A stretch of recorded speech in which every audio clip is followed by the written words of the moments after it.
Hey everybody, Tara Green here. Going to talk about this Capricorn rare black moon. So a black moon is a new moon. There's been 2 Capricorn new moons this month because there was one right at the beginning of the month. So it's a rare special event, and it's also special to have a new moon as we leave the old year. So a new moon lasts 2.5 days while the moon transits the sign until the crescent reappears. So Capricorn, conservative, sobering, hard knocks, serious. Saturn rules it. Now, you can see I've outlined all of the aspects there to make them a little more visible. You can see we're still under that very, very tense Mars-Pluto opposition. You can see that there's Mars retrograde at 2 degrees of Leo opposite Pluto at 1 degrees of Aquarius. This chart is set for Washington, D.C.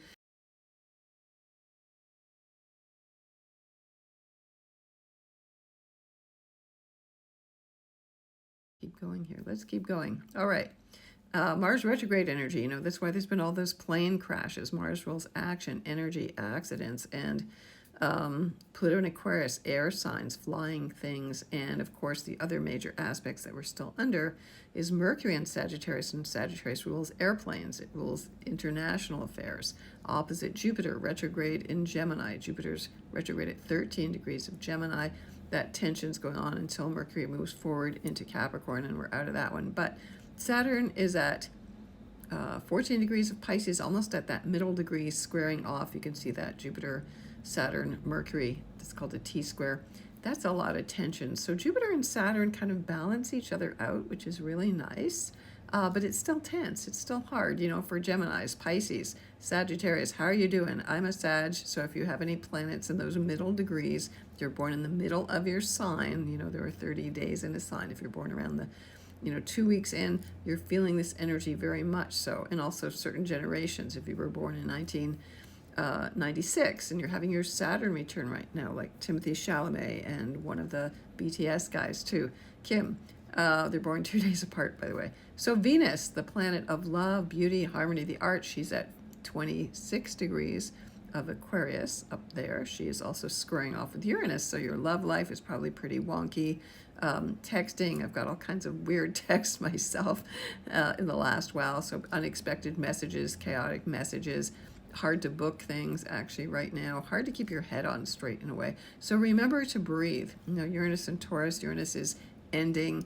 It is ending its sojourn in Taurus, and it will be moving into Gemini in 2027. I'm going to be talking about all this a little bit briefly overall of 2025 live tonight at 8 p.m. Eastern Standard Time, a free event for the Cosmic Intelligence Agency on Facebook Meta. You have to go to their page, Cosmic Intelligence Agency. They have 1.5 million likes or whatever, and it's a very popular thing. So I will talk about the major astrological aspects of the year, mainly focusing on what January has to say for you and pulling tarot cards for each sign. So that's rising sign, sun, moon, all of that stuff as well. A little shameless self-promotion there. Okay.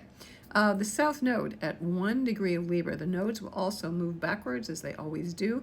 The South Node is going to move into Virgo, the North Node into Pisces. So this is a time of releasing old relationship karmic contracts till January 11th when the nodes switch over.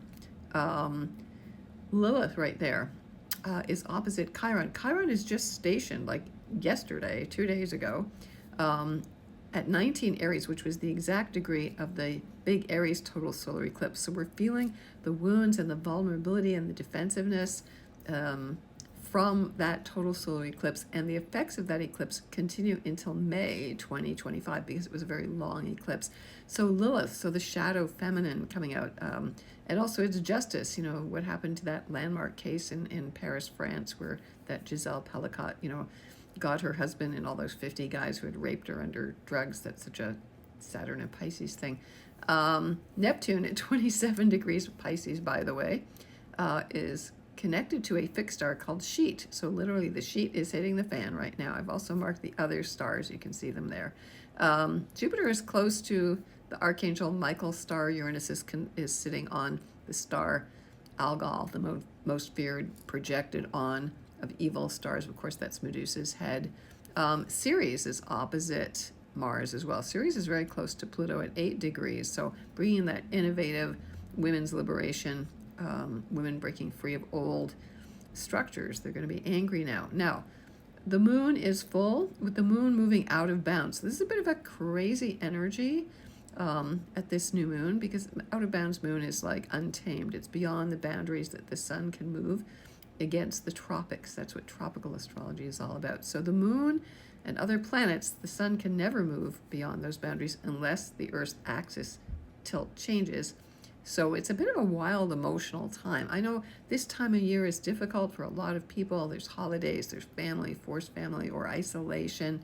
We are still in that solstice energy, right? So it's kind of a difficult transition. We're only a month away from the next major natural holiday in the year, which is February the 1st, which is the Feast of Bridget. Okay, so it seems like time is moving so fast. I think everybody's a little bit perplexed that it's actually the end of the year. Now, Mercury is sitting on the fixed star for the super galactic center. That's at 14 degrees of Sag. So actually Jupiter's opposite, Saturn's squaring that. That's a very important point. So be very careful about what you think and what you say, because karmically Saturn in Pisces is squaring that. All of that is going to come back at you. So be very careful. I know that people are feeling quite angry and testy with Mars retrograde, it opposite Pluto. This is one of the hardest energies to go through, right now. So I think trying to stay calm and stay grounded and stay centered, any planets in earth signs are really going to help us, which is basically Uranus, which is the planet that rules Aquarius in modern astrology. It's good to have a new moon in Capricorn because it's grounding. So, Capricorn ruled by Saturn, very responsible, hardworking, mature. So whatever lessons you're going through right now, these are major long-term tests, okay? Let's see what else we want to talk about here. Yeah, the South Node in Libra. Good time to let go. The North Node at 1 degree of Aries. Again, that's almost at the 0 degree of Aries, which is really important as we get into January, because that will be where Neptune enters Aries for the first time since 1861 on March 30th, 2025, and then Saturn will meet it also later in the year. Uranus is going to enter Gemini, so there's a lot of movement going on this year, like there hasn't been before. Jupiter will also enter Cancer. So never before have those 4 planets moved into new signs all in the same time, right? Pluto kind of headed everybody off at the pass there. So get ready to not fasten your seatbelts, but get ready to ride the wave and keep adjusting. Uranian energy, all this air energy, we're being blown in the wind, and blowing in the wind. It's like Bob Dylan, there's total synchronicity for that Timothée Chalamet movie to come out. I haven't seen it yet, but I'm very excited about it. And the synchronicities, I'm going to do a whole thing about Timmy and Bob and their astrology connections, which is pretty fascinating and totally awesome, like astrology always is. So it is a great time, though, to get your 2025 deep dive astrology reading.